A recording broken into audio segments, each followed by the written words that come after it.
pegou.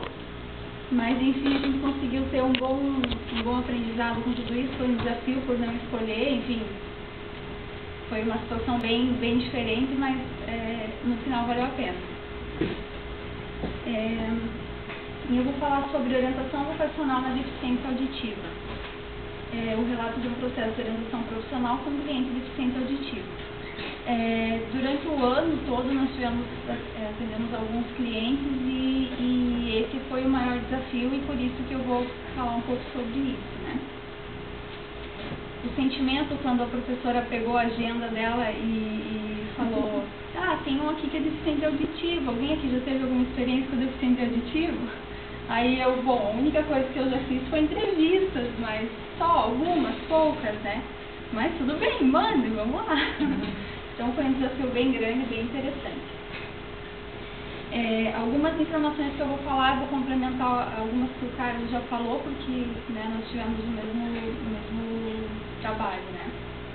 Então, no núcleo de prática em psicologia, a gente utiliza a orientação vocacional estratégia clínica, que é proposta por Bogoslawski, onde o orientando sai de uma posição passiva para uma posição ativa e é auxiliado para realizar uma escolha reflexiva, consciente e autônoma. Então, às vezes as pessoas, existe um estereótipo assim, de orientação profissional, vocacional, onde você vai lá, faz alguns testes, marca X e no final se coloca numa caixinha dizendo que você serve para fazer isso, serve para fazer aquilo. Não é o que acontece no núcleo. Não é o orientador que escolhe pelo orientando, é ele que escolhe, que reflete sobre si mesmo e no final escolhe ou não.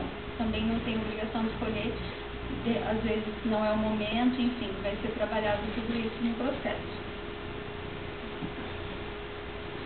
E a gente evolui por três fases nesse processo. A primeira fase de autoconhecimento, que o Carlos já citou também, onde se tem o foco na escolha da carreira, mas tomando o indivíduo como um todo. Até porque não é possível escolher alguma coisa sem que se conheça a si mesmo. Então, a primeira fase é realmente trabalhar a fundo o autoconhecimento, para que a pessoa reflita sobre si mesma. A segunda fase é orientação sobre informação sobre as profissões. Ela tem dois objetivos, que um deles é derrubar os estereótipos que muitas pessoas têm. Quando ouvem falar de uma profissão ou outra, já vem alguma imagem na cabeça, então a gente busca quebrar isso, para que a pessoa veja com os seus olhos, não com o que os outros impuseram a ele. E colocar orientando mais próximo da realidade profissional, porque ele normalmente é um estudante de ensino médio, ou ele é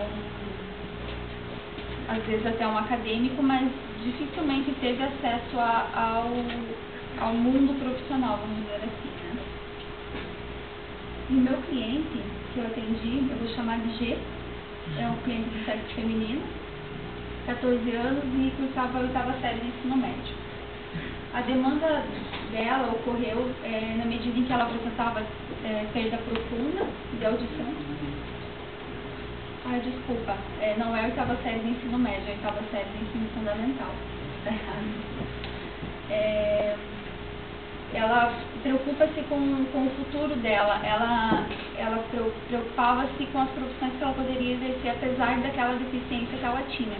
E ela não queria fazer aquilo que era visto, já que era previsto para deficiente auditivo. Ela queria fazer alguma coisa que a realizasse, por isso que ela buscou a orientação profissional.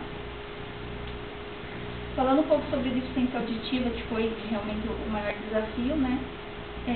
Para que a sociedade possa melhor conhecer as pessoas que têm perda de audição, é importante pensar em cada indivíduo como um ser único e repleto de possibilidades.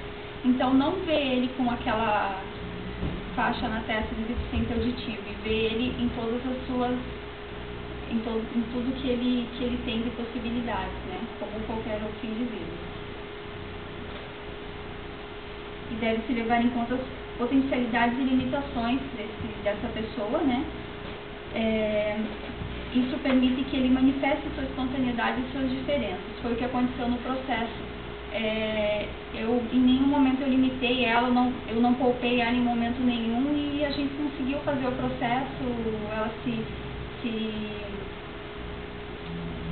Ela evoluiu, até tem uma sessão que eu vou contar mais pra frente, em que ela conseguiu se adaptar àquilo que ela trazia como limitação, né? E as diferenças não tornam o ser inferior ou menos capaz, apenas diferentes como todo ser humano. Um item que a gente batia muito na supervisão é que todos nós temos limitações. Eu tenho uma, todos aqui têm alguma limitação, só é diferente da que ela tem, mas todos têm alguma limitação. E a sessão que eu vou contar é uma sessão em que a gente jogou o Proficio Game. Pode passar, né? O Proficio Game, ele é um jogo que ele é próprio para a orientação profissional. A gente começa o jogo, tem vários cartões com nomes de profissões e as figuras, né? E aí existem 2 ou mais jogadores. Se for atendimento individual, 2 jogadores, e em grupo mais jogadores, né? E a gente escolhe a cartinha. O tabuleiro é assim, ele é parecido com o jogo da vida, onde se vai caminhando pelas casas ali, né? E ali quando cai, por exemplo, na casa azul você e na casa amarela qual profissão, eu vou mostrar um pouco à frente. Você é uma carta assim, então se o jogador 2 parou na casa azul, eu vou pegar uma carta azul e vou ler para ele uma situação em que ele tem que se posicionar. Normalmente envolve ética, envolve comprometimento, envolve postura profissional. E aí aquela pessoa que talvez nunca teve contato com uma situação em que tivesse que escolher, se posicionar e ter uma atitude, nesse momento ela tem. Aí a outra situação que eu falei são as cartas amarelas, em que é para dizer qual profissão. Então, se o jogador 2 para na casa amarela, eu vou pegar para ele uma carta amarela e vou ler toda a descrição que está embaixo da profissão, e ele vai ter que adivinhar da qual profissão eu estou falando. E aí, fui feliz, né, levar o Proficio Game para trabalhar com o meu cliente. E aí, como é que ela ia ler para mim na hora que caísse para mim na casa amarela ou na casa azul? Só naquela hora que eu percebi que ela não teria como ler para mim, afinal, por conta da deficiência auditiva, a linguagem oral dela não é tão desenvolvida, né? Mas aí, assim, ela me surpreendeu tanto, assim, que eu cheguei boba na supervisão, né, contando que ela fez mímica para mim, para que eu pudesse entender, enfim, foi uma superação, assim, eu achei fora do comum, assim, foi muito interessante, por isso eu quis trazer essa experiência.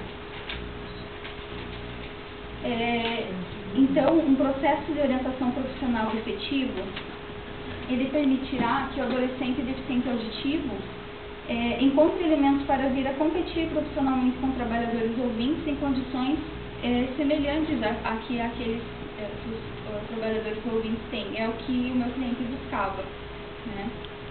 Tanto que no começo ela queria ser bombeira.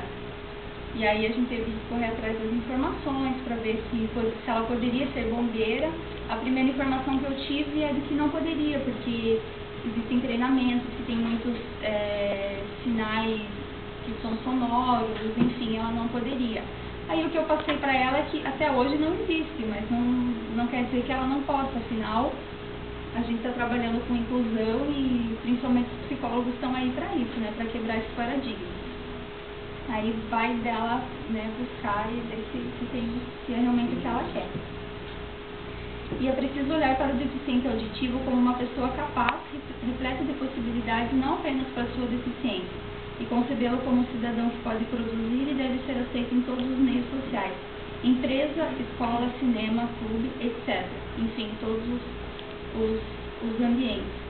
E então eu concluo a apresentação dizendo que o sucesso foi de ter aceitado aquela pessoa, não como um deficiente auditivo, mas como um cliente qualquer que foi procurar o serviço de orientação profissional.